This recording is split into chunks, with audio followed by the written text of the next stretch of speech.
l'impression que mon décor ressemble à rien. Hola, aujourd'hui je vous retrouve pour une vidéo couture. On va recycler du coup une chemise ensemble. Recycler c'est un grand mot, on va customiser une chemise ensemble. Le but en fait ça va être vraiment de cropper et d'élastiquer une chemise oversize.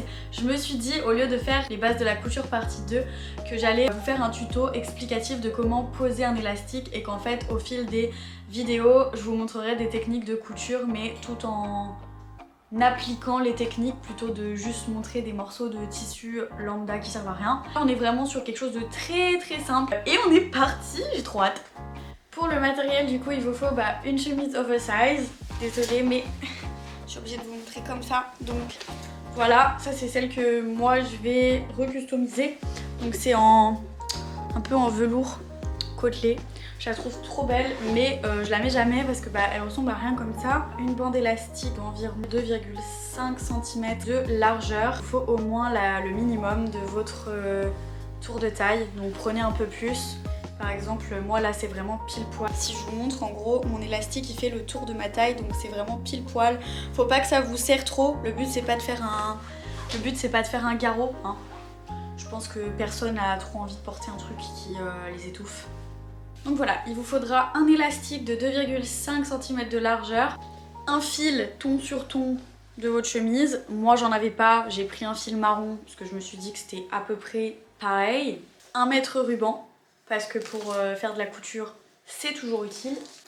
Des ciseaux de couture, un fer à repasser, c'est toujours plus simple quand on fait de la couture, il faut toujours avoir un fer à repasser parce que sinon vous pouvez pas faire les plis. Belle machine à coudre que voici. Moi j'utilise la PFAF Ambition 1.0 qui est super bien, c'est une très bonne machine à coudre. Je recommande x1000, moi ça a été ma première machine à coudre mais elle est vraiment incroyable. La première étape que vous allez faire c'est avec des petites épingles, montrer à peu près le niveau où vous aimeriez que ça s'arrête, sachant que ne coupez pas à cet endroit là parce qu'on verra après que c'est pas l'endroit où on coupe exactement. Voilà, moi par exemple je voudrais que la chemise elle s'arrête à peu près là où mon jean taille haute commence. Ça va être juste au dessus, donc je vais mettre une épingle là et je vais marquer aussi de l'autre côté. Voilà, ensuite vous enlevez la chemise et on va passer à la suite. Ensuite vous mettez votre chemise à plat. Donc là vous voyez c'est là où j'avais mis les aiguilles, donc c'est là où je voulais que la chemise s'arrête. En dessous de cette aiguille il faut que vous ayez la place de mettre l'élastique, pas qu'il soit complètement serré non plus, avec un petit peu de marge, donc 2 mm au-dessus, 2 mm en dessous. Et ensuite vous allez vouloir avoir un 1 cm d'ourlet. Ça veut dire qu'en tout je laisse en centimètres, ça donne 4 cm. Je vais mettre 4 cm,2. Je vais tracer là 4 cm,2. Je mets une petite encoche. Attendez, je vais poser la caméra. C'est compliqué hein, de faire de la couture en filmant. Je vais tracer une ligne droite perpendiculaire à la patte de boutonnage ici. Donc je trace ma ligne. Tac. Et je vais faire pareil de l'autre côté.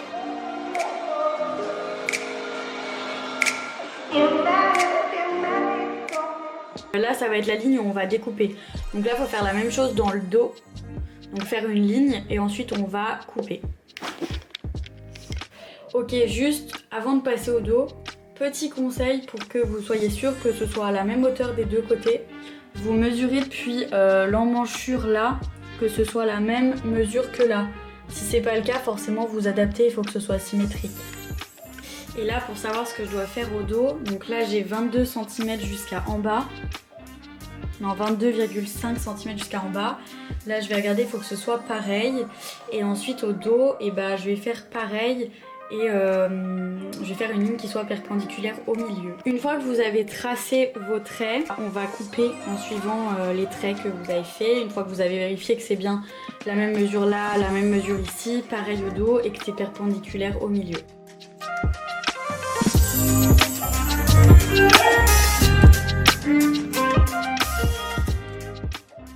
Y'a rien qui va dans cette vidéo. Franchement, il y a des choses qu'on dit pas. Mais coudre en filmant, c'est super dur. Genre, il me faudrait en fait un assistant. Donc voilà, là je l'ai coupé.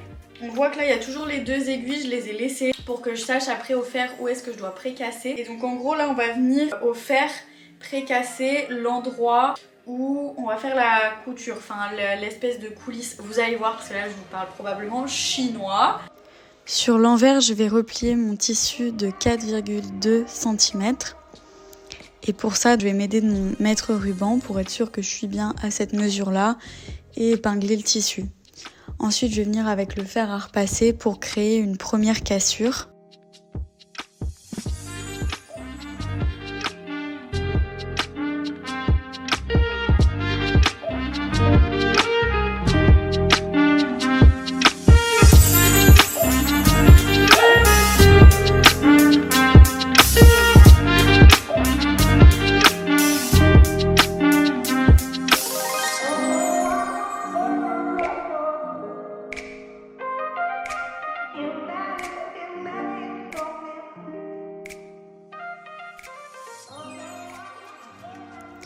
Une fois la première pliure précassée au fer, je vais venir replier le bord de 1 cm et ensuite donc je vais réépingler, refaire la même chose que pour la première cassure, puis je vais repasser.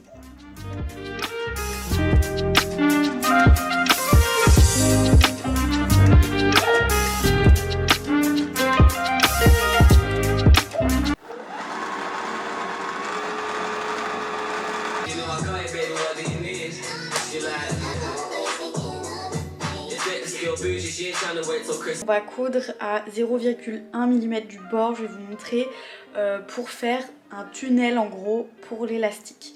On est bientôt proche de la fin, c'est la seule couture en vrai que vous avez à faire. Donc là je me mets vraiment à 0,1 du bord et on va faire une piqûre tout du long. Mon point il est à 2,5 mm.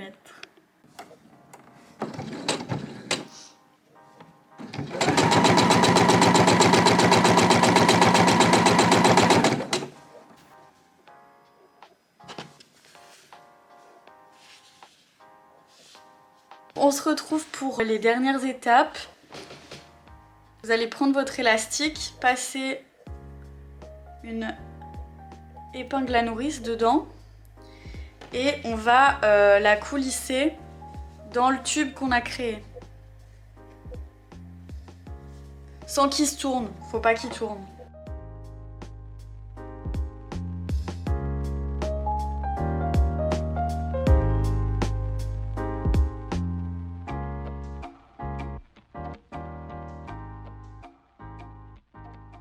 Là, comme vous voyez, on n'est pas à la fin de la chemise, mais par contre mon élastique il va bientôt se barrer, enfin on est arrivé au bout. Donc une fois que vous êtes arrivé à peu près au bout, moi je vais le fixer à 1 mm du bord auquel on a commencé, et je vais le fixer très fort avec des épingles pour pas qu'il bouge ici, parce qu'on va le coudre après ici. Je le fais pas tout de suite parce que du coup j'ai découpé la ficelle que je voudrais rajouter également à l'intérieur, mais du coup si je coule l'élastique on pourra pas le faire. Je continue de coulisser jusqu'à arriver au bout. Donc on peut voir que ça commence à se coulisser, ça va être vraiment cool je pense. Hihi, j'ai trop hâte.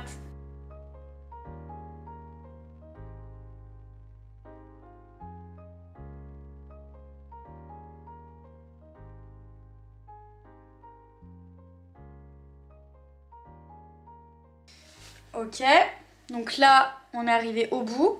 Je vais faire pareil que de l'autre côté. Donc je vais fixer l'élastique à 1 cm du bord. Tac, bien le fixer. Pas qu'il se barre quoi, ce serait dommage. Et du coup, donc comme vous pouvez le voir, c'est tout froncé et tout, ça va être trop chouette. Donc là avec ma ficelle je fais pareil, je viens la planter dans un des bouts avec mon épingle à nourrice et je vais la coulisser de la même façon dedans. Tac, je prends un côté. Bon, sachant que là du coup ça va être plus difficile à pousser parce que il y aura déjà l'élastique.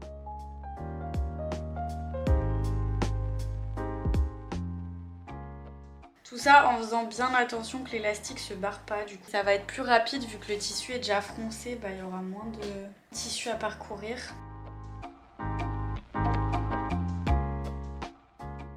Voilà, j'ai fini de coulisser la ficelle. Donc je vais la faire ressortir des deux côtés à part égale parce qu'après on va coudre, donc il n'y aura plus rien qui pourra bouger en fait. Ce sera juste pour l'effet, ce sera pas vraiment la ficelle qui va... Tac. Si vous voyez cette couture ici, on voit pas très bien, cette couture ici, en gros je vais piquer tout droit ici en aller-retour. Donc une fois, deux fois, trois fois sur la même ligne pour vraiment que ça fixe et l'élastique et la ficelle.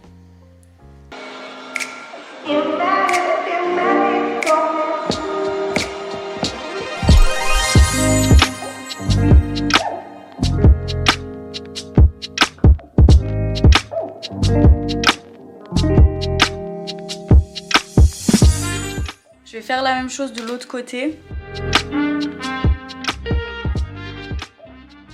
Guys, je suis trop contente du résultat. Franchement, c'est une belle réussite. Donc là, j'ai encore pas fait la petite finition du bord. J'hésite limite à la faire. Je pense que je vais la faire parce que je suis un peu maniaque. J'ai cru, je sais pas où, on dirait que j'ai fait un truc de fou alors qu'on voit pas trop. Je vous montre de plus près quand même. Mais c'est hyper mignon. Franchement, je regrette pas le petit nœud parce que je trouve que c'est mignon, puis du coup ça cache un peu cette histoire de décalage. Du coup, franchement, on voit même pas. C'est pile poil à ma taille, je suis pas étouffée comme je disais là. Le cadrage de cette vidéo, c'est vraiment un carnage. Bon, en tout cas, j'espère que cette vidéo vous aura plu. J'espère que je vais trouver le temps pour vous en faire pas mal d'autres. En vrai, j'ai trop envie, mais il y a des jours où, enfin des semaines où j'ai vraiment 15 000 trucs à faire. En plus, j'entame mon travail de master. J'ai pris une spé entrepreneurship et du coup, j'avais comme projet de monter ma marque. Donc probablement que je vous en parlerai plus en détail. Je pense que je vais me faire un petit chouchou assorti à la chemise, vu qu'il me reste du tissu. Ce sera hyper cute. Je vous fais plein de gros bisous et on se retrouve à la prochaine vidéo.